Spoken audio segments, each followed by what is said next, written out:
cái này ta nó quán nó ngay đây cái rằng quán nó ngay đây bây giờ em bắt đầu làm cái quán à chẳng muốn quán nó thành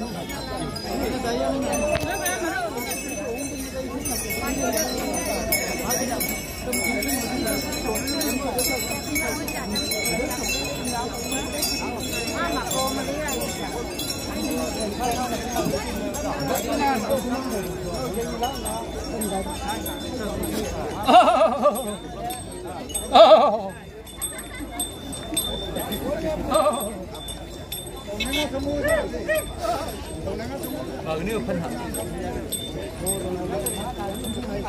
thấy ở phố nó phân là gì nào không? Giờ bắt lại. có cái à, cả